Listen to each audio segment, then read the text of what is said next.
Hi friends, இப்போ நம்ம பார்க்க போகிறது 11th ஸ்டாண்டர்ட் நியூ புக்கில் இருக்கக்கூடிய விஜயநகர பாமினி அரசுகள் அந்த லெசன் பார்க்கலாம். ஃபஸ்ட்டு அறிமுகம். தக்கான தென்னிந்தியா 4 அரசுகளாக பிரிக்கப்பட்டிருந்தன. எப்படிலாம் அப்படின்னா, தேவகிரியை ஆண்டவர்கள் யார் அப்படின்னா யாதவர்கள். தேவகிரிங்கிறது இப்போ இருக்கக்கூடிய மகாராஷ்டிரா. அடுத்து ஹொய்சாளர்கள், அவங்க துவார சமுத்திரம் அப்படிங்கிற இடத்த ஆண்டாங்க. அவங்க கர்நாடகா, இப்போதைய கர்நாடகா. காகத்தியர்கள் வாராங்கல், ஆந்திரா. மதுரை பாண்டியர்கள், தமிழ்நாடு. தக்கான தென்னிந்தியா எப்படி பிரிச்சிருந்தாங்கன்னா 4 அரசுகளாக பிரிக்கப்பட்டிருந்தன. தேவகிரியை ஆண்ட யாதவர்கள், இப்போ இருக்கக்கூடிய மகாராஷ்டிரா. ஹொய்சாளர்கள், அவங்க துவார சமுத்திரம், அது இப்போ இருக்கக்கூடிய கர்நாடகா. காகத்தியர்கள் வாராங்கல், அது ஆந்திரா. தமிழ்நாடு மதுரை பாண்டியர்கள், அது தமிழ்நாடு. மாலிக் கபூர் இந்த அரசுகள்லாம் எப்படி தோற்கடிக்கப்பட்டன அப்படின்னா, மாலிக் கபூர் 1304 1310 படையெடுப்பால் இந்த பழைய அரசுகள்லாம் தோற்கடிக்கப்பட்டன. முகமது பின் துக்ளக் 1325 1351 வரை தன் அரசை சிறப்பாக ஆட்சி புரியணும் அப்படிங்கிறதுக்காக தன்னுடைய தலைநகரை தேவகிரிக்கு மாற்றினார். அது என்ன பேர் வச்சார் அப்படின்னா தவலதாபாத் என்று பெயர் மாற்றம் செய்யப்பட்டது. பின்னர் மீண்டும் டெல்லிக்கு மாற்றினார். அவர் என்ன பண்ணுறாருனா, தலைநகரை ஆட்சி சிறப்பாக இருக்கணும் அப்படிங்கிறதுக்காக ஒரு இடத்துலேருந்து மற்றொரு இடத்துக்கு மாற்றிட்டே இருந்தார். ஃபஸ்ட்டு தேவகிரிக்கு மாற்றுறாரு. அதை எப்படி அழைச்சாங்க அப்படின்னா தவலதாபாத் அப்படின்னு அழைக்கப்பட்டது. மீண்டும் டெல்லிக்கே மாற்றுறாரு. இதன் காரணமாக தென்பகுதி மாகாண ஆளுநர்கள் தங்கள் சுதந்திர அரசு அவர்கள் என்ன பண்ணிட்டாங்கன்னா தன்னை சுதந்திர அரசாக அறிவித்தார்கள். இதனால் மதுரையில் 1333 சுதந்திரமான மதுரை சுல்தானியம் உருவானது. இவர் தலைநகரை மாற்றிட்டே இருக்கிறதுனால என்ன பண்ணிட்டாங்கன்னா தென்பகுதி மக்கள் தங்களை சுதந்திர அரசுகளாக அறிவிச்சுட்டு அவங்களே ஆட்சி நடத்த ஆரம்பிச்சிட்டாங்க. இதனால் மதுரையில் 1333 சுதந்திரமான மதுரை சுல்தானியம் உருவானது. 1345 வடக்கு கர்நாடகாவில் ஜாபர்கான் சுதந்திர அரசாக அறிவித்துக்கொண்டு தலைநகரை தேவகிரியிலிருந்து குல்பர்காவிற்கு மாற்றினார். தேவகிரிங்கிறதுக்கு இன்னொரு பேர் என்னென்னா தௌலதாபாத். அப்புறம் என்ன பண்ணாங்கன்னா தென்பகுதி அரசர்கள்லாம் சுதந்திர அரசாக அறிவிச்சுக்கிட்டாங்க. அதில் தான் என்ன ஆச்சுன்னா 1333 மதுரை சுல்தானியம் உருவாகுது. அப்புறமா 1345 வடக்கு கர்நாடகாவில் ஜாபர்கான் அப்படிங்கிறவர் என்ன பண்ணிக்கிட்டாருன்னா அவரும் சுதந்திர அரசாக அறிவித்துக்கொண்டு தன்னுடைய தலைநகரை தேவகிரியிலிருந்து குல்பர்காவிற்கு மாற்றுறாரு. ஜாபர்கான் தான் யார் அப்படின்னா பாமன் ஷா என்ற பட்டத்தை சூடி பாமினி அரச வம்சத்தை தோற்றுவித்தார். 1347 1527 வரைக்கும் ஆட்சி புரிஞ்சாங்க அவங்க. ஜாபர்கான் யார் அப்படின்னா பாமன் ஷா. அடுத்து விஜயநகர அரசு பார்த்தோம் அப்படின்னா 1336 விஜயநகர அரசு சங்கம வம்ச சகோதரர்களான ஹரிஹரர் புக்கர் ஆகியோரால் துங்கபத்ரா நதிக்கரையில் விஜயநகரை தலைநகராக கொண்டு இப்போ இருக்கக்கூடிய ஹம்பி தான் விஜயநகர் ஆரம்பிக்கப்பட்டது. விஜயநகர அரசு எப்போ ஸ்டார்ட் ஆச்சு அப்படின்னா 1336 சங்கம அதில் 4 அரசர்கள் இருக்காங்க. சங்கம வம்சம், சாளுவ வம்சம், துளுவ வம்சம், அரவீடு வம்சம்னு 4 வம்சங்கள். முதல் வம்சம் சங்கம வம்சம். அதில் இருக்கக்கூடிய முதல் சகோதரர்கள் யார் அப்படின்னா ஹரிஹரர் புக்கர். அவங்க துங்கபத்ரா நதிக்கரையில் ஹம்பியை தலைநகராக கொண்டு இப்போ இருக்க ஹம்பி அதாவது விஜயநகரை தலைநகராக கொண்டு இந்த விஜயநகர ஆட்சியை ஆரம்பிக்கிறாங்க. பாமினி அரசை எப்படி ஸ்டார்ட் பண்ணாங்க? ஜாபர்கான் என்ன பண்ணுறாரு அப்படின்னா 1345 என்ன பண்ணுறாரு, வடக்கு கர்நாடகாவை சுதந்திர அரசாக அறிவிச்சிட்டு என்ன பண்ணுறாரு, தலைநகரை தேவகிரியிலேருந்து குல்பர்காவிற்கு மாற்றுறாரு. அந்த ஜாபர்கான்கிறவர் தான் யார் அப்படின்னா பாமன் ஷா அப்படிங்கிற பட்டத்தை சூட்டிக்கொண்டு பாமினி அரசை தோற்றுவித்தார். பாமினி அரசை தோற்றுவித்தவர் பாமன் ஷான்னு சொல்கிறோம், அலாவுதீன் பாமன் ஷான்னு சொல்லுவோம். விஜயநகர அரசு ஹரிஹரர் புக்கர் அப்படிங்கிற 2 சகோதரர்களால் துங்கபத்ரா ஆற்றங்கரையில் தோற்றுவிக்கப்பட்டது தான் விஜயநகர அரசு. இதற்கான ஆதாரங்கள் நமக்கு எப்படி தெரியும் அப்படின்னா, பாமினி விஜயநகர அரசுகளுக்கு இடையிலான மோதல்கள் பற்றி பாமினி அரசவையில் இருந்த வரலாற்று ஆசிரியர்கள் பாரசீக மொழியில் குறிப்புகளாக எழுதி வைத்திருக்கிறாங்க. இதை கல்வெட்டுகளில், ஆனால் கல்வெட்டுகளில் இது போன்ற செய்திகள் இல்லை. குறிப்புகள் மூலமாக தான் நம்ம இதை தெரிஞ்சுக்கிறோம். எப்படி அப்படின்னா, பாமினி விஜயநகர அரசுகளுக்கிடையே என்ன இருந்துச்சு அப்படின்னா மோதல்கள் இருந்திருக்குது. இதை பாமினி அரசவையிலேருந்து வரலாற்று ஆசிரியர்கள் என்ன பண்ணுறாங்க, பாரசீக மொழியில் குறிப்புகளாக எழுதி வச்சுருக்காங்க. ஆனால் கல்வெட்டுகளில் இதுக்கான ஆதாரங்கள் இல்லை. விஜயநகர அரசின் வம்சாவளி, அரசியல் மற்றும் சமூகம் பற்றிய தகவல்களை தருவது எது அப்படின்னா மனுசரிதம், சாளுவ வையுதம் போன்ற இலக்கியங்கள். இந்த விஜயநகர அரசினுடைய வம்சாவளி, அரசியல், சமூகம் பற்றிய தகவல்கள் நமக்கு எப்படி தெரியுது அப்படின்னா மனுசரிதம், சாளுவ வையுதம் போன்ற இலக்கியங்கள். இந்த விஜயநகர பாமினி அரசுகளை பற்றிய ஆதாரங்கள் நமக்கு கல்வெட்டுகள் மூலமாக தெரியல. குறிப்புகள் எழுதி வச்சிருக்கிற குறிப்புகள், அந்த அவங்களுடைய தகவல்கள்லாம் அந்த இலக்கியங்கள் மூலமாக தான் நமக்கு தெரியுது. கிருஷ்ணதேவராயரின் கீழ் இருந்த நாயக்க முறை பற்றிய தகவல்களை தருவது ராய வாசகமு என்ற தெலுங்கு மொழியில் எழுதப்பட்ட இலக்கியம். கிருஷ்ணதேவராயருக்கு கீழிருந்த நாயக்க முறை பற்றிய தகவல்கள் நமக்கு எப்படி தெரியுது அப்படின்னா ராய வாசகமு என்ற தெலுங்கு மொழியில் எழுதப்பட்ட இலக்கியத்தின் மூலமாக. அப்புறம் இங்கே வந்து வருகை புரிந்த வெளிநாட்டு பயணிகள் பற்றி பார்க்கலாம். மொராக்கோ பயணி அவர் யாருன்னா இபின் பாதுதா. பாரசீக பயணி வந்து அப்துல் ரசாக். ரஷ்ய பயணி நிகிடின். போர்ச்சுகீசிய பயணி யார் அப்படின்னா டோமிங்கோ பயஸ். இத்தாலி நூனிஸ். ஆகியோரோட குறிப்புகள் மூலமாகவும் நம்ம வந்து தெரிஞ்சுக்கிறோம் எந்தெந்த பயணிகள்லாம் வந்திருக்காங்க. மொராக்கோ பயணி இபின் பாதுதா, பாரசீக பயணி அப்துல் ரசாக், ரஷ்ய பயணி நிகிடின், போர்ச்சுகல் நாட்டு வணிகர் டோமிங்கோ பயஸ், இத்தாலி நோனிஸ் ஆகியோரின் குறிப்புகள். முக்கியமாக கல்வெட்டு குறிப்புகள் அதிகமாக கிடைக்கல. எப்படிலாம் நம்ம தெரிஞ்சுக்கிறோம் அப்படின்னா, பாமனி அரசிலிருந்து வரலாற்று ஆசிரியர்கள் வந்து சில குறிப்புகள் வந்து எழுதி வச்சிருக்கிறாங்க. அதே மாதிரி விஜயநகர அரசனுடைய வம்சாவளி அரசியல் இதை பற்றி நம்ம எப்படி தெரிஞ்சுக்கிறோம்னா மனுசரிதம் சாளுவ வையுதம் அப்படிங்கிற இலக்கியங்கள் மூலமாக தெரிஞ்சுக்கிறோம்.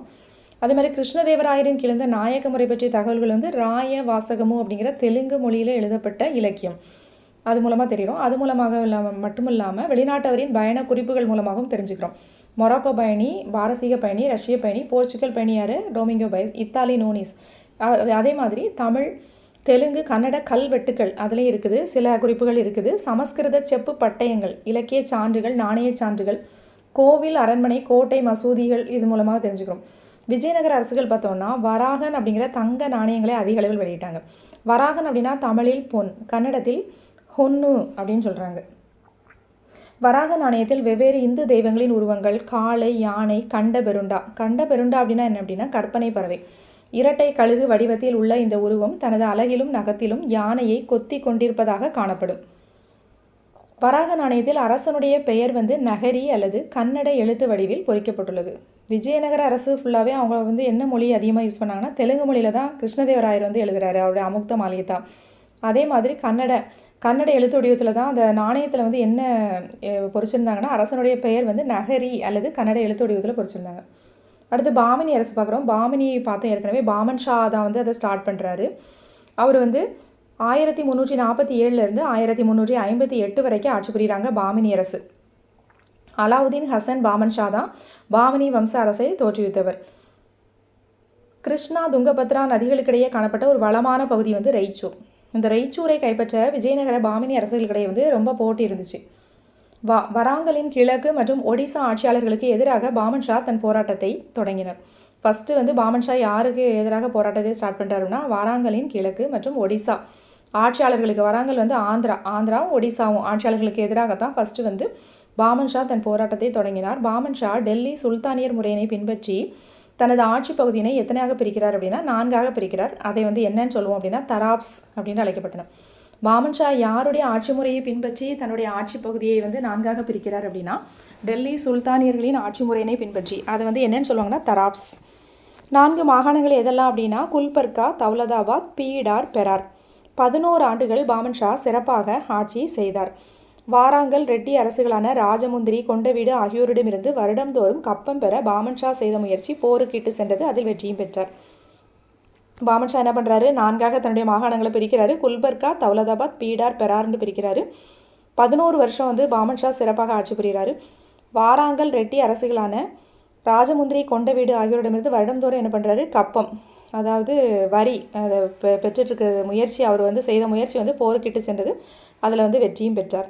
பாமன் ஷா தான் பெற்ற வெற்றிகளை நினைவு கூறும் வகையில் தனது நாணயங்களில் தன்னுடைய பெயரை வந்து 2ஆம் அலெக்சாண்டர் என்று பொறித்து கொண்டார்.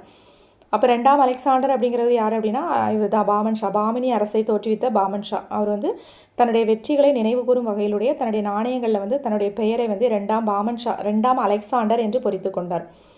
பாமன் ஷாக்கு அடுத்து யார் வராங்க அப்படின்னா முதலாம் முகமது வராரு. 1358 1375 வரைக்கும் ஆட்சி. பாமன் ஷாவிற்கு அடுத்த ஆட்சியாளர் யாருன்னா முதலாம் முகமது. விஜயநகர அரசுடன் நீண்ட கால போர்களை மேற்கொண்டவர் இந்த முதலாம் முகமது தான். 1363 முதலாம் முகமது வாராங்கல் மீது படையெடுத்து அதனை கைப்பற்றினார். ஏற்கனவே பாமன் ஷா வந்து என்ன பண்ணுறாரு, வாராங்கல் ஒடிசா ஆட்சியாளருக்கு எதிராக தான் போர் மேற்கொண்டு என்ன பண்ணுறாரு, உள்ளே வராரு. அடுத்து அவருக்கு அடுத்த ஆட்சி 11 வருஷம் வந்து அவர் சிறப்பாக ஆட்சி புரிஞ்சு முடிக்கிறாரு. அடுத்து வராங்கல் ரெட்டி அந்த கொண்ட வீடு அவங்ககிட்ட இருந்து என்ன பண்ணுறாரு, கப்பம் பெற எடுத்த முயற்சினால் என்ன ஆகுது, போர் வருது. போரில் வெற்றியும் பெறுறாரு. அவருடைய ஆட்சி முடிவடைந்து அடுத்து ஃபஸ்ட்டாக முதல்ல வரவங்க முதலாம் முகமது வந்து உள்ளே வராரு. முதலாம் முகமது என்ன பண்ணுறாருன்னா விஜயநகர அரசுடன் நீண்டகால போர்களை மேற்கொண்டவர் தான். 1363 முதலாம் முகமது வாராங்கல் மீது படையெடுத்து அதனை கைப்பற்றினார். வாராங்கல் போர் மூலம் கோல்கொண்டா கோட்டை, கருவூலம், ரத்தின கற்கள், ரத்தின சிம்மாசனம் இதெல்லாமே பாமினி அரசின் வசமாயின. இந்த வாரங்கல் போரில் வந்து வெற்றி பெறாரா. அதில் வந்து இவருக்கு என்னெல்லாம் கிடைக்குது அப்படின்னா கோல்கொண்டா கோட்டை, கருவூலம், ரத்தின கற்கள், ரத்தின சிம்மாசனம் எல்லாமே பாமினி அரசின் வசமாயின. ஆகாய நீல வண்ணத்திலுள்ள ரத்தின கற்கள் எனப்பட்ட மாணிக்க கற்களால் இழைக்கப்பட்ட அரியணை பாரசீக அரசர்களின் சிம்மாசனமாக இருந்தது அப்படின்னு எதில் சொல்லியிருக்காங்க அப்படின்னா பிர்தௌசியினுடைய ஷானாமா கூறுகிறது. அந்த சிம்மாசனம் அந்த ரத்தின கற்களால் பொறிக்கப்பட்ட சிம்மாசனத்தில் வந்து இப்போ அந்த வாரங்களுக்கு எதிரான போரில் வெற்றி பெற்று என்ன பண்ணுறாரு, எடுத்துகிட்டு வராரு. அதை பற்றி எந்த நூலில் கூறப்பட்டிருக்கு அப்படின்னா பிர்தௌசியினுடைய ஷானாமா அப்படிங்கிற நூல். என்ன சொல்லியிருக்காங்கன்னா ஆகாய நீல வண்ணத்தில் உள்ள ரத்தின கற்கள் எனப்பட்ட மாணிக்க கற்களால் இழைக்கப்பட்ட அரியணை பாரசீக அரசர்களின் சிம்மாசனமாக இருந்தது என்று பிர்தௌசியின் ஷானாமா கூறுகிறது. முதலாம் முகமது 8 அமைச்சர்களை கொண்ட குழுவை ஏற்படுத்தினார். அவர் ஃபஸ்ட்டு வந்து பாமன் ஷா என்ன பண்ணுறாரு, தன்னுடைய இதை வந்து 4 மாகாணமாக பிரிக்கிறாரு. குல்பர்கா, தௌலதாபாத், பீடார், பெரார் அப்படின்னு பிரிக்கிறாரு. இவர் முதலாம் முகமது என்ன பண்ணுறாரு, உள்ளே வந்ததும் என்ன பண்ணுறாரு, ஒரு 8 அமைச்சர்களை கொண்ட ஒரு குழுவை வந்து ஏற்படுத்துகிறார். விஜயநகர அரசுடன் நீண்டகால போர்களை புரிந்தவரும் யாருன்னா முதலாம் முகமது தான். அதுக்கப்புறம் என்ன பண்ணுறாரு, வாராங்கல்ல வெற்றி பெற்று என்ன பண்ணுறாரு, அந்த கோல்கொண்டா கோட்டை, சிம்மாசனம் எல்லாத்தையும் வந்து பெற்றுட்டு வராரு. அதை பற்றி வந்து பிர்தௌசியினுடைய ஷானாமா நூலில் வந்து கூறப்பட்டிருக்குது. அடுத்து என்ன பண்ணுறாரு, 8 அமைச்சர்களை கொண்ட ஒரு குழுவை வந்து ஏற்படுத்துகிறாரு. அந்த குழு என்னென்னா வஹீல் உஸ் சுல்தானா அப்படின்னா படைத்தலைவர், அரசருக்கு அடுத்த நிலையில் இருந்தவர். வஹீல் உஸ் சுல்தானா அப்படின்னா யாருன்னா படைத்தலைவர், அரசருக்கு அடுத்த நிலையில் இருந்தவர். அடுத்து அரசின் பிரதம அல்லது முதலமைச்சர். இது வந்து 7th புக்கில், அதாவது வஹீலு சுல்தானாங்கிறதுக்கு 11th புக்கில் என்ன கொடுத்துருக்காங்கன்னா படைத்தலைவர், அரசருக்கு அடுத்த நிலையில் இருந்தவர் கொடுத்துருக்காங்க. இது 7th பாமினி அரசுகள் என்ன கொடுத்துருக்காங்கன்னா அரசின் பிரதம அல்லது முதலமைச்சர் அப்படின்னு கொடுத்துருக்காங்க. அவ்வளோதான். அடுத்து வசீர் குல் அப்படிங்கிறது மற்ற அமைச்சர்களின் பணியினை மேற்பார்வையிடுபவர். வசீர் குல் அப்படின்னா யாருன்னா மற்ற அமைச்சர்களின் பணியினை மேற்பார்வையிடுபவர். அடுத்தது அமீரி ஜிம்லா அப்படின்னா யார் அப்படின்னா நிதி அமைச்சர். அமீரி ஜிம்லா நிதி அமைச்சர். அமீரி அஷ்ரப் வெளியுறவு அமைச்சர், அரசு விவகாரத்துறை அமைச்சர், அரசு விழாக்களை முன்னின்று நடத்தும் பொறுப்புடையவர். நசீர் நிதித்துறை இணை அமைச்சர். நசீர் அப்படின்னா யாருன்னா நிதித்துறை, ஃபினான்ஸோட இணை அமைச்சர். இது வந்து 7th புக்கில் என்ன கொடுத்துருக்காங்கன்னா உதவி நிதி அமைச்சர். மொத்தத்தில் வந்து நிதிக்கானது தான் நசீர். நசீர்ங்கிறவர் யார், நிதித்துறை இணையமைச்சர், உதவி நிதி அமைச்சர். பேஷ்வா அப்படின்னா அரச படைகளின்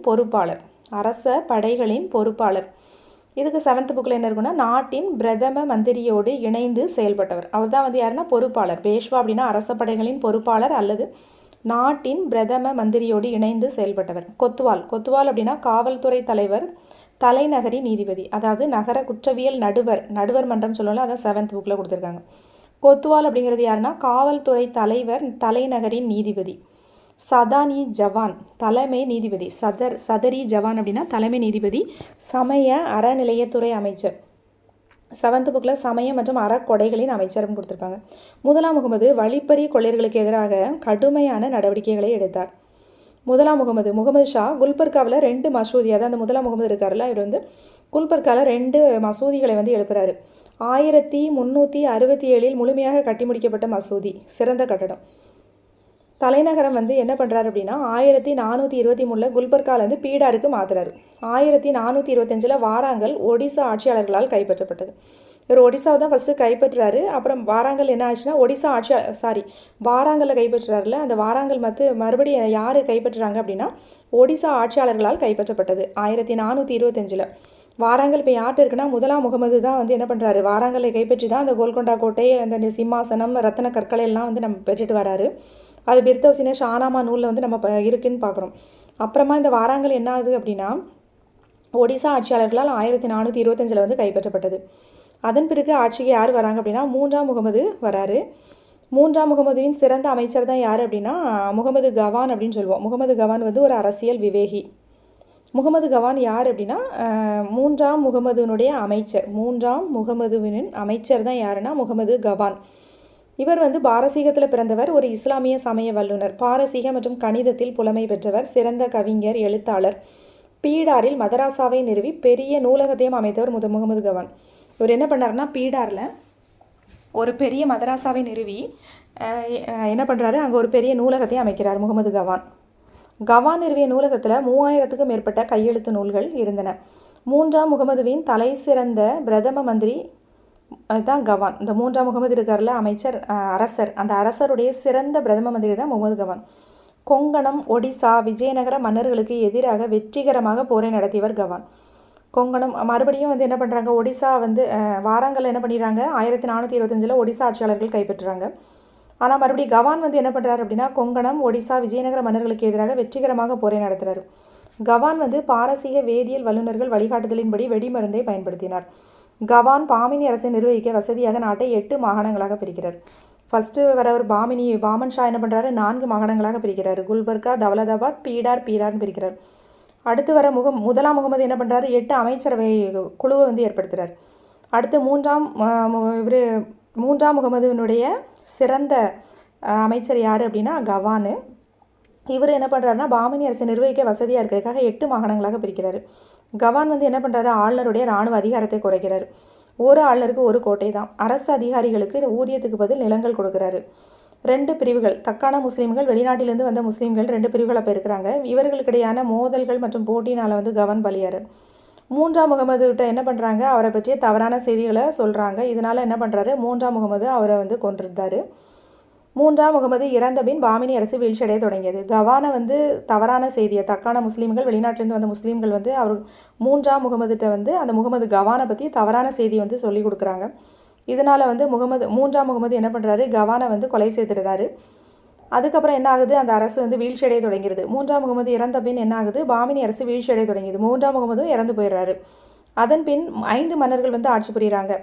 அப்போது முதல்ல வந்து என்ன பண்ணுறாங்கன்னா, பிஜப்பூர், அகமது நகர், பெரார், கோல்கொண்டா, 5வதாக பீடார் வந்து உருவாகுது. இந்த 5 கூட்டணிகளும் இணைந்து 1565 தலைக்கோட்டை போரிய இன்னொரு பேர் என்ன, ராஷி தங்கடி போர் அப்படின்னு சொல்லுவாங்க, விஜயநகர அரசை தோற்கடித்தாங்க. இந்த 5 கூட்டணிகளாக பிரிகிறாங்கல்ல, அந்த 5 கூட்டணிகளும் 1565 இணைஞ்சு தலைக்கோட்டை போரில் விஜயநகர அரசை வந்து தோற்கடிச்சிடுறாங்க. இதுதான் பாமினி அரசுடைய கதை. அப்புறம் பார்த்தோன்னா விஜயநகர பேரரசு நம்ம ஏற்கனவே பார்த்தோம். ஹரிஹரர் புக்கர் 1336 துங்கபத்ரா ஆற்றங்கரையில் ஹம்பி, இப்போ இருக்கக்கூடிய ஹம்பிங்கிற இடத்துல வந்து என்ன பண்ணுறாங்க, ஆட்சி வந்து ஆரம்பிக்கிறாங்க. சங்கமரின் 2 புதல்வர்கள் ஹரிஹரர் புக்கர் வந்து அவங்க வந்து என்ன பண்ணுறாங்க அப்படின்னா, ஹொய்சால அரசர்களிடம் சில காலம் பணிபுரிகிறாங்க. 7th புக்கில் வந்து துக்ளக் வம்ச அரசரிடம் அப்படின்னு இருக்குது. 11th புக்கில் வந்து ஹொய்சால அரசர்களிடம் சில காலம் பணிபுரிந்தனர். அதன் பின் புதிய அரசுக்கான அடித்தளத்தை அமைக்கிறாங்க. இந்த நிகழ்வு ஹொய்சால அரசர் 3ஆம் பல்லாலா மதுரை சுல்தானியால் கொல்லப்பட்ட பின்னர் நடைபெற்றிருக்கலாம் அப்படின்னு நம்புகிறாங்க. இந்த நிகழ்வுலாம் எப்போ நடந்திருக்கும் அப்படின்னா, ஹொய்சால அரசர் வந்து மூன்றாம் பல்லாலா இருக்கார்ல, அவர் மதுரை சுல்தானால் கொல்லப்பட்ட பின்னர் நடைபெற்றிருக்கலாம்னு சொல்கிறாங்க. தொடக்கத்தில் துங்கபத்ரை நதியின் வடக்கு கரையில் அனகொண்டி அருகே தலைநகர் அமைச்சிருந்தாங்க. ஃபஸ்ட்டு அவங்க தலைநகர் எங்கே அமைச்சிருந்தாங்கன்னா, துங்கபத்ரை இருக்குல்ல, அந்த நதியினுடைய வடக்கு கரையில் அனகொண்டி அருகே தலைநகர் அமைச்சிருந்தாங்க. பின்னர் தென்கரை, ஃபஸ்ட்டு வந்து வடகரையில் அனகுண்டிக்கு அருகே, பின்னர் தென்கரையில் ஹொய்சால நகரமான ஹொசப்பட்னா, அதாவது ஹம்பிக்கு அருகே இடத்தை மாற்றிட்டாங்க. தலைநகர் விரிவுபடுத்த பின் வெற்றி நகரம் என்ற பொருளில் விஜய நகரம் என்ற புதிய பெயர் சூட்டப்பட்டது. வரலாற்று அறிஞர்கள் ஹரிஹரர் தொடங்கிய இந்த அரச வம்சத்தை அவர் தந்தையார் மூதாதையர் பேரில் சங்கம வம்சம் என்று அழைத்தார்கள். அதாவது ஹரிஹரர் புக்கர் தொடங்கியதை வந்து வரலாற்று ஆய்வாளர்கள் தான் என்ன பண்ணுறாங்கன்னா, அவங்க அப்பா யார் அப்படின்னா சங்கமர் அப்படின்னு சொல்கிறோம்ல, அதாவது அவங்களுடைய மூதாதையர், அதனால் சங்கம வம்சம் அப்படின்னு இதுக்கு பெயர் வைக்கிறாங்க. விஜயநகர அரசர்களின் முத்திரை என்ன அப்படின்னா பன்றி, வராகம் சொல்லுவோம்ல, வராகம், அதுதான் வந்து இவங்களுடைய முத்திரை. சாளுக்கியர்களின் முத்திரையும் பன்றி தான். விஜயநகர அரசர்களின் முத்திரையும் பன்றி தான். விஜயநகர அரசு 4 வம்ச அரசர்களால் 300 ஆண்டுகளுக்கும் மேலாக ஆளப்பட்டது. சங்கம வம்சம், சாளுவ வம்சம், துளுவ வம்சம், அரவீடு வம்சம். படையெடுப்புகள் பார்க்குறோம். ஃபஸ்ட்டு முதலில் கர்நாடக பகுதிகள் தான் விஜயநகரோடு இணைக்கப்பட்டன. புக்கரின் ஆட்சியின் போது தமிழ்நாடு தொண்டை மண்டலம் மீதும் ஒரு கவனம் திருப்பியிருந்தாங்க. அவங்களுடைய படையெடுப்புகள் ஃபஸ்ட்டு எதை இணைச்சாங்க அப்படின்னா, கர்நாடக பகுதிகள் வந்து விஜயநகரோடு இணைக்கப்படுது. புக்கரின் ஆட்சியின் போது தமிழ்நாடு தொண்டை மண்டலம் மீதும் கவனம் திரும்பியது. தொண்டை மண்டல பகுதியை அப்போது ஆட்சி புரிந்து வந்தவர் யாருன்னா சம்புவ ராயர் அப்படிங்கிறவங்க ஆட்சி புரிஞ்சாங்க. இளவரசர் குமார கம்பன்னா யாருன்னா புக்கருடைய மகன். ஹரிஹரர் புக்கர் இருக்காங்கல்ல, அந்த புக்கருடைய பையன் தான் யாருன்னா குமார கம்பன்னா. தன் நம்பிக்கைக்குரிய தளபதி மாரையா நாயக்கரின் உதவியுடன் இந்த பணியினை வெற்றிகரமாக முடித்தார். இவங்க எங்கெங்கெல்லாம் வந்து படையெடுப்புகள் இருக்குன்னா, ஃபர்ஸ்ட் வந்து கர்நாடக பகுதி, செகண்ட் வந்து தமிழ்நாட்டில் இருக்க தொண்டை மண்டல பகுதி. அந்த தொண்டை மண்டல பகுதியை ஆட்சி புரிஞ்சு வந்தவங்க யாருன்னா சம்புவராயர்கள். அப்போ வந்து இளவரசர் குமார கம்பன்னா இளவரசராக இருக்கக்கூடியவர். அவர் யார் அப்படின்னா புக்கருடைய பையன். இவர் என்ன பண்ணுறாருன்னா, தன்னுடைய நம்பிக்கைக்குரிய தளபதி மாரையா நாயக்கரின் உதவியுடன் இந்த பணியினை வெற்றிகரமாக முடித்தார். மேலும் மதுரை சுல்தானை 1370 கொன்று மதுரை சுல்தான் ஆட்சியை முடிவுக்கு கொண்டு வந்தார். என்ன பண்ணுறாரு, மதுரை சுல்தான் ஆட்சியை முடிவுக்கு கொண்டு வந்தவர் யாருன்னா குமார கம்பண்ணா. அவர் வந்து 1370 மதுரை சுல்தானை கொன்று மதுரை சுல்தானியர் ஆட்சியை வந்து முடிவுக்கு கொண்டு வருவார். இந்த செய்தி வந்து நம்ம எப்படி தெரியணும்னா, குமார கம்பண்ணாவின் மனைவி கங்காதேவி எழுதிய மதுரா விஜயம் அப்படிங்கிற நூலில் வந்து இந்த செய்தி வந்து குறிப்பிடப்பட்டிருக்குது. அப்போது விஜயநகர அரசுன்னு எடுத்துக்கிட்டோன்னா, ஃபஸ்ட்டு படையெடுப்புகளில் ஃபஸ்ட்டு வந்து கர்நாடக பகுதிகள் தான் இணைக்கிறாங்க. செகண்ட் வந்து நம்ம தமிழ்நாட்டில் இருக்கக்கூடிய தொண்டை மண்டல பகுதியில் அவங்களுடைய கவனம் திரும்புது. அந்த தொண்டை மண்டலத்தை சம்புவராயர்கள் வந்து ஆட்சி புரிஞ்சுட்டு வராங்க. அப்போ வந்து குமார கம்பண்ணா, அதாவது இளவரசர் குமார கம்பண்ணா, அவர் யாருன்னா புக்கருடைய பையன். அவர் வந்து தன்னுடைய படை தளபதி மாரையா நாயக்கரின் உதவியுடன் என்ன பண்ணுறாரு, மதுரை சுல்தானியரை வந்து என்ன பண்ணுறாரு, கைப்பற்றாரு. அப்போ வந்து மதுரை சுல்தானை ஆட்சி புரிந்து வந்த சுல்தானை வந்து 1370 கொன்னுட்டு மதுரை சுல்தானியத்துக்கு முடிவு கட்டுறாரு. அப்போ மதுரை சுல்தானிய ஆட்சிக்கு முடிவு கட்டுறது யார் அப்படின்னா, அந்த புக்கருடைய பையன் இளவரசர் குமார கம்பண்ணா. இந்த செய்தி எதில் குறிப்பிடப்பட்டுள்ளது அப்படின்னா, குமார கம்பண்ணாவின் மனைவி கங்காதேவி எழுதிய மதுரா விஜயம் அப்படிங்கிற நூலில் வந்து குறிப்பிடப்பட்டிருக்கு. ஆனால் மதுரை உள்ளிட்ட பாண்டிய நாடு 100 ஆண்டுகளுக்கும் பின்னர் 1500 விஜயநகர அரசின் ஒரு பகுதியாகவே மாறிடுச்சு. இப்போ பார்த்தோன்னா விஜயநகரம் மற்றும் பாமினி அரசுகளிடையே அதிகமான மோதல்கள் காணப்பட்டுச்சு. என்ன காரணம் அப்படின்னா, இடத்தை கைப்பற்றணும், கப்பம் வசூலிக்கணும், வரி வசூலிக்கிறது, குதிரை வணிகத்தின் மேலான கட்டுப்பாடு, இருக்கிற இடத்தெல்லாம் நீ கைப்பற்று நான் கைப்பற்றுன்னு சண்டை, அப்புறம் வந்து வரி வசூலிக்கிறதுல சண்டை, குதிரை வணிகத்தின் மேலான கட்டுப்பாடு. ரெய்ச்சூரை இணைக்கிறதுக்கு தான் 2 பேருமே வந்து விரும்பினாங்க. என்ன காரணம்னா, ரெய்ச்சூருங்கிறது வந்து ரொம்ப வளமான பகுதி. அதனால் அந்த பகுதியை இணைக்கணும் அப்படிங்கிறது தான் வந்து விஜயநகர பாமினி அரசு 2 பேருடையுமே விருப்பமாக இருந்துச்சு. கோவா மற்றும் ஏனைய துறைமுகங்கள் வழியாக நடைபெற்ற குதிரை வணிகத்தை தாங்கள் கட்டுப்பாட்டில் வைத்துக் கொள்வதில் ஏற்பட்ட போட்டி. இது மட்டும் இல்லாமல் குதிரை வாணிகம் நடைபெற்றது எந்த பகுதியில் அப்படின்னா, கோவா மற்றும் ஏனைய துறைமுகங்கள். இதை வந்து யார் வந்து தன்னுடைய கட்டுப்பாட்டில் வச்சிருக்கிறது அப்படிங்கிற போட்டியும் இந்த போர்களுக்கு காரணமாயிட்டு. சங்கம வம்ச அரசர்களில் மிகச்சிறந்த அரசர் யாருன்னா 2ஆம் தேவராயர். 2ஆம் தேவராயர் தான் சங்கம அரசர்களில் சிறந்த அரசர் யார்? 2ஆம் தேவராயர். 2ஆம் தேவராயரின் காலத்தில் பாரசீக நாட்டின் தூதுவர் அப்துல் ரசாக் வந்து கொச்சி, சாமுத்திரி அரசவை மற்றும் விஜயநகருக்கு வருகை தரார். இந்த சங்கம வம்ச அரசர்களில் சிறந்த அரசர் யார்? 2ஆம் தேவராயர். இந்த 2ஆம் தேவராயர் ஆட்சி காலத்தில் தான் பாரசீக நாட்டின் தூதுவர் யாருன்னா அப்துல் ரசாக் வந்து கொச்சி, சாமுத்திரி துறைமுகத்துக்கும் விஜயநகருக்கும் வராரு. அப்துல் ரசாக் வந்து என்ன சொல்கிறாருன்னா, 2ஆம் தேவராயர் மிக பெரும் பகுதியை கட்டுப்படுத்தினார் அப்படின்னு குறிப்பிட்டிருக்காரு. இந்த வெளிநாட்டு பயணி அப்துல் ரசாக் என்ன சொல்கிறார் அப்படின்னா, இந்த 2ஆம் தேவராயருடைய காலத்தில் தான் உள்ளே வராரு. கொச்சி மற்றும் சாமுத்திரி மற்றும் விஜயநகர அரசவைக்கும் வராரு. அப்போ அவர் என்ன சொல்கிறாருன்னா, 2ஆம் தேவராயர் மிகப்பெரிய பகுதியை கட்டுப்படுத்தினார் அப்படின்னு சொல்கிறாரு. 2ஆம் தேவராயர் இலங்கை அரசனிடமிருந்து கப்பம் பெற்றார். நரசநாயக்கின் மூத்த மகன் யாருன்னா வீர நரசிம்மன். நரசநாயக் அப்படின்னு ஒருத்தர் இருந்தார். அவருடைய மூத்த மகன் வந்து வீர நரசிம்மன். 1505ஆம் ஆண்டு நரசநாயகின் மூத்த மகன் வீர நரசிம்மர் துளு வம்சத்தின் ஆட்சியினை தொடங்கி வைத்தார். துளு வம்சத்தின் ஆட்சியினை தொடங்கி வைத்தது யார் அப்படின்னா வீர நரசிம்மன். யார் அவர் அப்படின்னா 1505 நரசநாயக்கின் மூத்த மகன் வீர நரசிம்மன் துளு வம்சத்தின் ஆட்சியை தொடங்கி வைத்தார். வீர நரசிம்மரை தொடங்கி இவர் தம்பி. இந்த துளு வம்ச ஆட்சியினை தொடங்கி வைத்தவர் யார் அப்படின்னா நரசநாயக்கரின் மூத்த மகன் வீர நரசிம்மன். இவர் தொடங்கி வைக்கிறார். இவருடைய தம்பி வீர நரசிம்மன் இருக்கார்ல, அவருடைய தம்பி தான் யாருன்னா கிருஷ்ணதேவராயர். கிருஷ்ணதேவராயர் வந்து அவர் தான் ஒரு சிறந்த ஆட்சியாளர். அவர் வந்து அரியணை ஏறுறாரு. நரசநாயக் வந்து அப்பா. அவருடைய மூத்த பையன் யாருன்னா வீர நரசிம்மன். வீர நரசிம்மரோட தம்பி தான் யாருன்னா கிருஷ்ணதேவராயர். கிருஷ்ணதேவராயர் பற்றி பார்க்குறோம். 1509 29 கரெக்டாக 20 வருஷம் ஆட்சி புரிகிறாரு. தமது ஆட்சி காலத்தில் உம்மத்தூர் குறுநில மன்னனை தோற்கடித்து பணியை செய்தார். அவர் ஆட்சி ஸ்டார்ட் பண்ணும்போது என்ன பண்ணுறாரு அப்படின்னா, கிருஷ்ணதேவராயர் வந்து உம்மத்தூர் குறுநில மன்னனை தோற்கடித்து பணியை செய்தார். கிருஷ்ணதேவராயருக்கு 2 எதிரி. எப்போவுமே பார்த்தோம் அப்படின்னா விஜயநகர அரசுக்கு எதிரினா பாமினி அரசு ஒன்று, இன்னொன்று வந்து ஒடிசா அரசு. இந்த 2 தான் அவங்களுக்கு எதிரிங்க அதிகமாக. ஃபஸ்ட்டு வந்து பரம்பரை எதிரி பாமினி சுல்தான் எடுத்துக்கிட்டால் அவங்க வந்து பரம்பரை எதிரி. அடுத்து ஒடிசாவினுடைய கஜபதி அரசர்கள். தனது வெற்றி தூணை கிருஷ்ணதேவராயர் சிம்மாசலத்தில் நிறுவுறார். தனது வெற்றி தூணை வந்து கிருஷ்ணதேவராயர் எங்கே நிறுவுறார் அப்படின்னா சிம்மாச்சலம் அப்படிங்கிற இடத்துல நிறுவுறாரு. விஜயநகருக்கு இராணுவ உதவிகளை செய்தவர் யார் அப்படின்னா போர்ச்சுகீசியர்கள். விஜயநகருக்கு வந்து ஹெல்ப் பண்ணவங்க யார் அப்படின்னா போர்ச்சுகீசியர்கள். பத்கல் என்னுமிடத்தில் கோட்டை கட்டிக்கொள்ளும் உரிமை பெற்றவர்கள் போர்ச்சுகீசியர்கள். அவங்க வந்து எல்லா உதவியும் செஞ்சதுனால விஜயநகர அரசு வந்து என்ன பண்ணுறாங்கன்னா பத்கல் அப்படிங்கிற இடத்துல வந்து போர்ச்சுகீசியர்கள் கோட்டையை கட்டிக்கொள்ள அனுமதி வந்து கொடுக்குறாங்க. ஸ்ரீசைலம், திருப்பதி, காளகஸ்தி, காஞ்சிபுரம், திருவண்ணாமலை, சிதம்பரம் ஆகிய இடங்களில் உள்ள சைவ வைணவ கோவில்களுக்கு பெருமளவில் கொடை அளித்தவர் கிருஷ்ணதேவராயர். பொதுவாக இருக்கக்கூடிய எல்லா கோயில்களுக்குமே அதிகமாக என்ன பண்ணுவார், கொடை வழங்குவார். யாருன்னா கிருஷ்ணதேவராயர். பல கோவில்களில் கிருஷ்ணதேவராயர் வந்து கோபுரங்களை எழுப்பியிருக்காரு. அந்த கோபுரங்கள் என்னன்னு சொல்லுவாங்கன்னா ராய கோபுரங்கள் அப்படின்னு சொல்லுவோம். அவர் எழுப்பின கோபுரங்களை. விஜயநகருக்கு வருகை தந்த சமகாலத்து வெளிநாட்டு பயணிகள் நூனிஸ் பயஸ். ரெண்டாம் தேவராயர் காலத்துலேயும் ஒரு வெளிநாட்டு பயணி வராரு, அப்துல் ரசாக். அவர் வந்து என்ன சொல்கிறார், ரெண்டாம் தேவராயர் வந்து மாபெரும் பகுதிகளை வந்து கைப்பற்றினார் அப்படிங்கிறத சொல்கிறாரு. அடுத்து விஜயநகருக்கு வருகை புரிந்த சமகாலத்து பயணிகள் யாருன்னா நூனிஸ் பயஸ். அவங்க 2 பேரும் வராங்க. அவங்க யாரை பற்றி சொல்கிறாங்க அப்படின்னா கிருஷ்ணதேவராயரின் ஆளுமை குறித்தும் விஜயநகரின் செல்வ செழிப்பு பற்றியும் பாராட்டுக்களை விட்டு சென்றனர். நூனிஸ் பயஸ் வந்து யாருடைய ஆட்சி காலத்தில் வராங்க, விஜயநகர, அதாவது கிருஷ்ணதேவராயருடைய ஆட்சி காலத்தில் வராரு. அப்போ வந்து அவங்க என்ன பண்ணுறாங்கன்னா விஜயநகரனுடைய செல்வ செழிப்பையும் கிருஷ்ணதேவராயருடைய ஆளுமை குறித்தும் சொல்லிட்டு போகிறாங்க. கிருஷ்ணதேவராயரின் அரசவினை அலசானி பெத்தனா போன்ற தலைச்சிறந்த புலவர்கள் வந்து அலங்கரித்தாங்க. கிருஷ்ணதேவராயர் வந்து அமுக்த மாலியதா ஆண்டாளின் கதை என்ற நூலை தெலுங்கில் எழுதினார். கிருஷ்ணதேவராயரின் தலைச்சிறந்த சாதனை நாயக் அல்லது நயங்கரா முறையினை மறுசீரமைப்பு செய்து அதற்கு சட்ட அங்கீகாரத்தையும் கொடுத்தது. அது நிர்வாக முறை என்ற தலைப்பின் கீழ் விளக்கப்பட்டுள்ளது. கிருஷ்ணதேவராயருடைய சிறந்த சாதனை என்ன அப்படின்னா நாயக் அல்லது நயங்கரா முறையினை மறுசீரமைப்பு செய்து அதுக்கு சட்ட அங்கீகாரத்தை கொடுக்கிறாரு. அது நிர்வாக முறை என்ற தலைப்பின் கீழ் விளக்கப்பட்டுள்ளது. தலைக்கோட்டை போர், அதாவது ராஷ்ட்ரி தங்கடி போர் அப்படின்னு சொல்லுவோம், இன்னொரு பேர் 1565 நடந்துச்சு. கிருஷ்ணதேவராயர் இறந்த போது அவருடைய மகன் குழந்தையாக இருந்ததால் அவருடைய சகோதரர் அச்சுத தேவராயர் வந்து ஆட்சி பொறுப்பேற்கிறாரு. அவருடைய ஆட்சி வந்து 1509 1529 20 ஆண்டுகள் ஆட்சி புரிகிறார். தலைக்கோட்டை போர் வந்து நடக்கும்போது கிருஷ்ணதேவராயர் வந்து உயிரோடு இல்லை.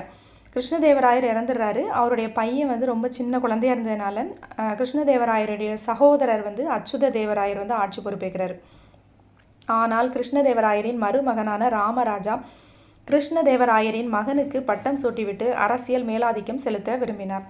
ஆனால் அவருடைய சகோதரர் அச்சுத தேவராயர் வந்து ஆட்சி பொறுப்பேற்கிறாரு. ஆனால் கிருஷ்ணதேவராயருடைய மருமகன் இருக்கிறார் ஒருத்தர் ராமராஜா அப்படின்ட்டு. அவர் என்ன பண்ணுறாரு அப்படின்னா கிருஷ்ணதேவராயருடைய பையன் இருக்கார்ல சின்ன குழந்தை, அந்த குழந்தைக்கு வந்து பட்டம் சூட்டிட்டு அவருடைய பெயரில் வந்து இவர் வந்து ஆட்சி செலுத்த விரும்புகிறாரு. அச்சுத தேவராயருக்கு செல்லப்பா என்பவரின் ஆதரவு கிடைச்சது. செல்லப்பா அச்சுத தேவராயர் யார் அப்படின்னா சகோதரர், அவருடைய சகோதரர் இருக்கார்ல கிருஷ்ணதேவராயருடைய சகோதரர் அச்சுத தேவராயர். அந்த அச்சுத தேவராயருக்கு செல்லப்பா அப்படிங்கிறவருடைய, செல்லப்பா யாருன்னா சாளுவ நாயக் என்று அறியப்படுபவர். செல்லப்பாவை இன்னொரு பேர் என்னென்னா சாளுவ நாயக். பிற்காலத்தில் செல்லப்பாவை அச்சுத தேவராயருக்கு எதிராக கிளர்ச்சியில் ஈடுபட்டார். அச்சுத தேவராயர் பெரும்படையோடு தென்னகம் வந்து செல்லப்பாவை அடக்கினார்.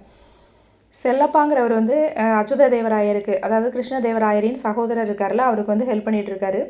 ஆனால் கடைசியில் பிற்காலத்தில் என்ன பண்ணிட்டாருன்னா செல்லப்பா அவர் வந்து சாளுவ நாயக் என்று அறியப்படுபவர். அவருவே என்ன பண்ணிடுறாருன்னா இவருக்கு எதிராக செயல்பட ஆரம்பிச்சிடுறாரு. எனவே என்ன பண்ணிடுறாரு அப்படின்னா அச்சுத தேவராயர் ஒரு பெரும்படையோடு வந்து செல்லப்பாவை வந்து அடக்கிடுறாரு. 1542 அச்சுத தேவராயர் வந்து இறந்து போயிடுறாரு. எனவே அச்சுத தேவராயரின் ஒன்றுவிட்ட சகோதரர் ஆட்சி பொறுப்பேற்று 30 ஆண்டுகள் என்ன பண்ணுறாரு ஆட்சி புரிகிறார். யார் அப்படின்னா சதாசிவராயர் அப்படிங்கிறவர் ஆட்சி புரிகிறார். 1542 அச்சுத தேவராயர் வந்து இறந்து போயிடுறாரு. அதுக்கப்புறம் அவருடைய ஒன்றுவிட்ட சகோதரர் யார் அப்படின்னா சதாசிவராயர் அப்படிங்கிறவர் வந்து என்ன பண்ணுறாரு ஆட்சி பொறுப்பேற்று 30 ஆண்டுகள் ஆட்சி புரிகிறார். ஆனால் உண்மையான அதிகாரம் எல்லாமே ராமராஜாவின் கைகள் தான் இருந்தது. ராமராஜா யார் அப்படின்னா கிருஷ்ணதேவராயரோட மருமகன். அவரே ஸ்டார்டிங்கில் என்ன பண்ணுறாரு, கிருஷ்ணதேவராயருடைய பையன் குழந்தையாக இருந்தாலும் அவருக்கு பட்டம் சூட்டிட்டு தான் ஆட்சி புரியணும் அப்படிங்கிற எண்ணத்திலே இருந்துட்டு இருந்தார்ல, அவர் வந்து என்ன பண்ணுறாருன்னா எத்தனை ஆட்சி வந்தாலுமே பின்னாடி வந்து எல்லா அதிகாரத்தையும் வந்து அவர் தான் வச்சுட்டு இருக்கிறாரு. உண்மையான அதிகாரம் வந்து யார்கிட்ட தான் இருக்குதுன்னா ராமராஜாவின் கைகளில் இருந்தது. விஜயபூர் அரசருக்கு குதிரைகள் அனுப்புவதை நிறுத்தினர் யாருன்னா இந்த ராமராஜா தான். 1565 தலைக்கோட்டை அல்லது ராஷ்ட்ரி தங்கடி போருக்கு தலைமையேற்றவர் இந்த ராமராஜா தான். போரில் வந்து விஜயநகரம் தோல்வியடையது. எனவே ராமராஜா கைது செய்யப்பட்டு கொல்லப்பட்டார். பாமினி படைகள் வந்து வெற்றி பெறுது. இந்த போரில் கடைசியாக கொல்லப்படுறாரு யாருன்னா ராமராஜர். ராமராஜர் யார், கிருஷ்ணதேவராயருடைய மருமகன். கொல்லப்படுறாரு. கடைசியில் கைது செய்யப்பட்டு கொல்லப்பட்டு வெற்றி வந்து பாமினி படைகளுக்கு. விஜயநகர அரசின் முடிவின் அடையாளமாக கருதப்படும் போர் வந்து இந்த தலைக்கோட்டை போர் தான். விஜயநகர அரசே முடிஞ்சு போயிடுது. அடுத்து பாமினி அரசு வந்து ஸ்டார்ட் ஆகுது. அந்த முடிவின் அடையாளமாக கருதப்படும் போர் வந்து தலைக்கோட்டை போர். 1565 நடைபெற்ற தலைக்கோட்டை போர். தலைக்கோட்டை போர் எப்போ நடைபெற்றது அப்படின்னா 1565. அடுத்து என்ன ஆகுது அப்படின்னா அரசர் சதாசிவராயர் என்ன பண்ணுறாரு, அவருடைய வீரர்கள் பெனுகொண்டாவிற்கு தப்பி போயிடுறாங்க. ராமராஜா இருக்கார்ல, அவருடைய சகோதரர் திருமலை தேவராயர் 1570 தன்னை அரசராக அறிவித்துக் கொண்டு 4வது அரச மரபான அரவீடு வம்சத்தின் ஆட்சியினை தொடங்கி வைத்தார். ராமராஜா வந்து இறந்து போயிடுறார். தலைக்கோட்டை போரில் வந்து இறந்து போயிடுறாரு. அதுக்கப்புறம் ராமராஜாவுக்கு ஒரு சகோதரர் இருக்கார். அவர் என்ன பண்ணுறாரு அப்படின்னா திருமலை தேவராயர். அவருடைய பேர் வந்து திருமலை தேவராயர். அவர் 1570 தன்னை அரசராக அறிவித்து கொண்டு 4வது அரச மரபான அரவீடு வம்சத்தின் ஆட்சியினை தொடங்கி வைக்கிறாரு. இவரின் மகன் மற்றும் பேரன்கள் 2 தலைமுறை வரையும் 1630 வரைக்கும் ஆட்சி புரிகிறாங்க. சிலர் அரசை எதிர்த்தாங்க. நிர்வாகம் எப்படி இருந்ததுன்னா அரசே அனைத்து அதிகாரங்களையும் பெற்றிருந்தாங்க. முதலமைச்சர் அப்படின்னா மகா பிரதானி அப்படின்னு சொல்லுவோம். இதில் முதலமைச்சர் அப்படின்னா யாருன்னா மகா பிரதானி. அரண்மனை பாதுகாவலர் வந்து வாசல் அப்படின்னு சொல்லுவாங்க. செயலர் அல்லது கணக்கர் அப்படின்னு சொல்றது ராயசம் அப்படின்னு சொல்லுவாங்க. தனி உதவியாளர் வந்து அடைப்பம். முதலமைச்சர் யாரு? மகா பிரதானி. அரண்மனை அல்லது பாதுகாவலர் வந்து வாசல். செயல் அல்லது கணக்கர் வந்து ராயசம். தனி உதவியாளர் அடைப்பம். செயல்முகவர் காரியகர்த்தா. செயல்முகவர். நாடு வந்து எப்படி பிரிச்சிருந்தாங்க அப்படின்னா ராஜ்யா அப்படிங்கிற மண்டலங்களாக பிரிச்சிருந்தாங்க. ராஜ்யத்தை ஆண்டவர்கள் வந்து பிரதானின்னு சொல்லுவாங்க. யாரும் ஆளுநர்களால் நியமனம் செய்யப்பட்டாங்க.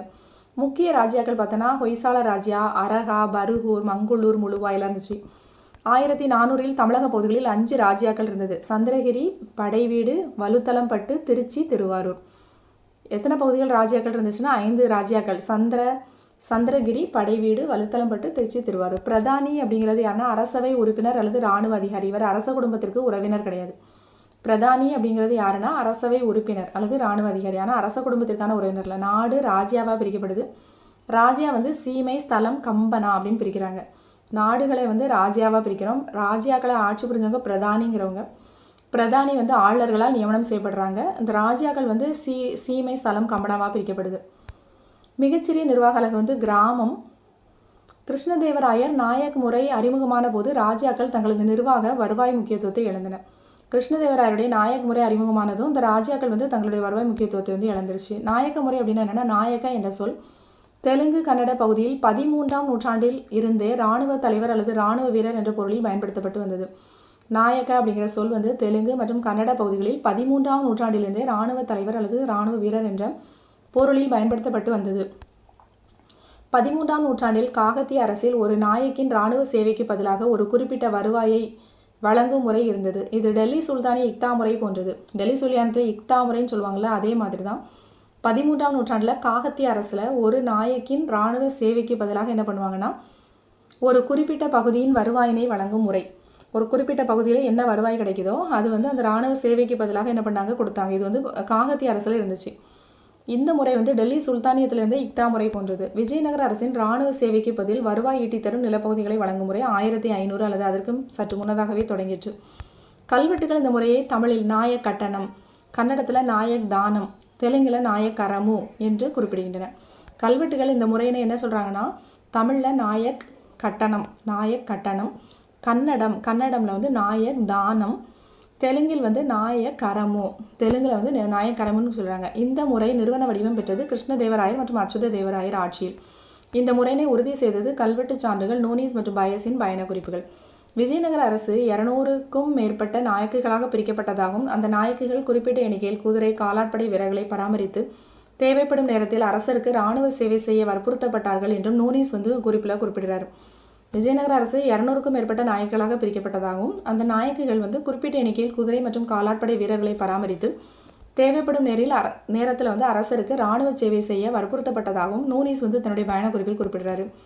மேலும் அவர்கள் ஒவ்வொரு ஆண்டிலும் சில குறிப்பிட்ட 9 நாள் ராமநவமி, திருவிழா போன்ற சமயங்களில் அரசருக்கு குறிப்பிட்ட அளவு வருவாயினை வழங்க வேண்டும். அந்த நாயக்குகளுக்காக தனியாக ஒரு பகுதியை பிரித்து அந்த இடத்துல இருக்கக்கூடிய வருமானத்தை வாங்கிக்கலாம் அப்படின்ட்டு சொல்கிறாங்க. அப்போது வந்து என்ன பண்ணுவாங்கன்னா அவங்க வந்து 200க்கும் மேற்பட்ட நாயக்கள் பிரிக்கப்பட்டு அந்த நாயக்கள் குறிப்பிட்ட எண்ணிக்கையில் என்ன பண்ணணும், குதிரையும் காலாட்படை வீரர்களையும் பராமரிக்கணும், தேவைப்படும் நேரத்தில் அரசருக்கும் இராணுவ சேவையும் செய்யணும் அப்படின்ட்டு நோனீஸ் வந்து பயணக்குறிப்பில் குறிப்பிடுறாரு. மேலும் அவர்கள் ஒவ்வொரு ஆண்டிலும் சில குறிப்பிட்ட 9 நாள் ராமநவமி, திருவிழா போன்ற சமயங்களில் அரசர் குறிப்பிட்ட அளவு வருவாயினையும் வழங்கணும்.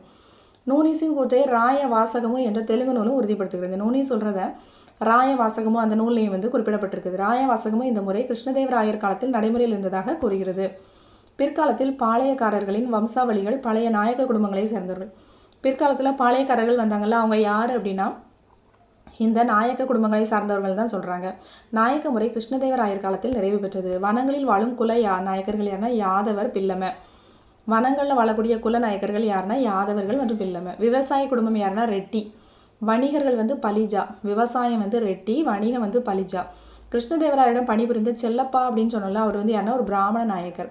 நாயக்குகள் நாயக் தானம் என்ற பகுதியில் உற்பத்தியை கட்டுப்படுத்தின. நாயக்குகள் பேட்டை என்னும் வணிக மையங்களையும் நிறுவினார்கள். 17ஆம் நூற்றாண்டு பெரும் நாயக்க அரசுகளின் ஆண்டு. பெரும்பாலான நாயக்க தலைவர்கள் தெலுங்கு மற்றும் கன்னட மொழியினர். நாயக்கர்கள்னாலே தெலுங்கு மற்றும் கன்னட மொழியினர் தான். சமூக அமைப்பு எப்படி இருந்துச்சுன்னா, வறுமையும் இருந்தது, செல்வ செழிப்பு இருந்துச்சு, அடிமை முறை காணப்பட்டது, வரி மூலம் அரசுக்கு வருமானம் வந்தது, வரி கிளர்ச்சி இருந்துச்சு. 13ஆம் நூற்றாண்டு வரை பொருளாதாரம் வேளாண்மை தான் சார்ந்தது. வேளாண் அல்லாத பிரிவுகளை சார்ந்த பட்டடை அல்லது காசைய வர்க்கம் இருந்தாங்க. இவர்கள் வரிகளை பணமாக செலுத்திருந்தாங்க. வேளாண் அல்லாத பிரிவுகள் யாருன்னா பட்டடை அல்லது காசைய வர்க்கம். இவர்கள் வரியினை பணமாக செலுத்தினர். அடுத்து கோல்கொண்டா கோட்டை. அது ராஜா கிருஷ்ணதேவ் என்ற வாராங்கலை தலைநகராக கொண்ட ஒரு காகத்திய அரசர் கட்டிய கோட்டை. இந்த கோல்கொண்டா கோட்டை யார் கட்டினாங்க அப்படின்னா ராஜா கிருஷ்ணதேவ் அப்படிங்கிற வாராங்கலை ஆண்ட ஒரு காகத்திய அரசர் கட்டின கோட்டை தான். 1495 1496 சுல்தான் குலிப் குதப் ஷாவிற்கு ஒரு நிலம் வந்து ஜாகீராக கொடுக்கப்பட்டது, தானமாக கொடுத்தாங்க. இந்த கோட்டையினை கருங்கற்கள் கொண்டு என்ன பண்ணுறாரு, இந்த குலிப் குதுப் ஷா வந்து புதுப்பிக்கிறாரு. கோல்கொண்டா கோட்டை இருந்த பகுதி முகமது நகர். கோல்கொண்டா இருந்த கோட்டை பகுதி வந்து முகமது நகர். பிற்காலத்தில் குதுப் ஷாஹி வம்ச அரசின் தலைநகர் ஆயிடுச்சு. குதுப் ஷாஹி 5வது சுல்தான் முகமது குலி குதுப் ஷாவின் காலத்தில் கம்பீரமான கோட்டையாக கோல்கொண்டா கோட்டை திகழ்ந்தது. 17ஆம் நூற்றாண்டில் கோல்கொண்டா கோட்டை எப்படி இருந்துச்சுன்னா ஒரு வைர சந்தையாக திகழ்ந்தது. கோஹினூர் வைரம். கோல்கொண்டா கோட்டை ஹைதராபாத்திலிருந்து 11 கிலோமீட்டர் தூரத்தில் உள்ள ஒரு மலை மீது 12 மீட்டர் உயரத்தில் அமைக்கப்பட்டுள்ளது. கோல்கொண்டா கோட்டை எங்கே இருக்குது? ஹைதராபாத்லேருந்து 11 கிலோமீட்டர் போகணும். அங்கே ஒரு 120 மீட்டர் உயரத்தில் வந்து அமைச்சிருக்காங்க மலை மேலே. அதன் ஒலி அம்ச அடிப்படையில் சிறந்தது. கோல்கொண்டா கோட்டையின் உயர்ந்த பகுதி பாலாஹிசார் எனப்படும். கோல்கொண்டா கோட்டையினுடைய உயர்ந்த பகுதி வந்து பாலாஹிசார். ரகசிய நிலத்தடி சுரங்கப்பாதை. இது தர்பார் அறையிலிருந்து கீழுள்ள மலை அரண்மனை வரைக்கும் செல்லும்.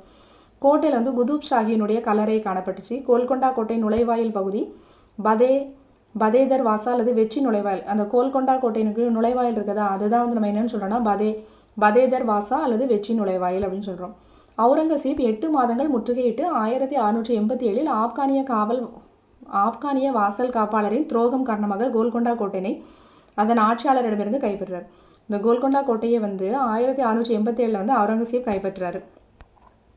விஜயநகர பேரரசு நிறுவியதில் வித்யாரண்யர் முக்கிய பங்காற்றினார். இது சந்தேகத்துக்குரியதாக இருக்கிறது. கல்வெட்டு சான்றுகளின்படி வித்யாரண்யர் 14ஆம் நூற்றாண்டின் இறுதி பகுதியில் வாழ்ந்தவர்.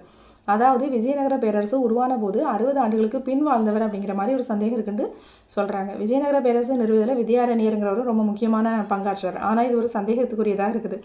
கல்வெட்டு சான்றுகளின்படி வித்யாரண்யர் 14ஆம் நூற்றாண்டின் இறுதி பகுதியில் வாழ்ந்தவர்.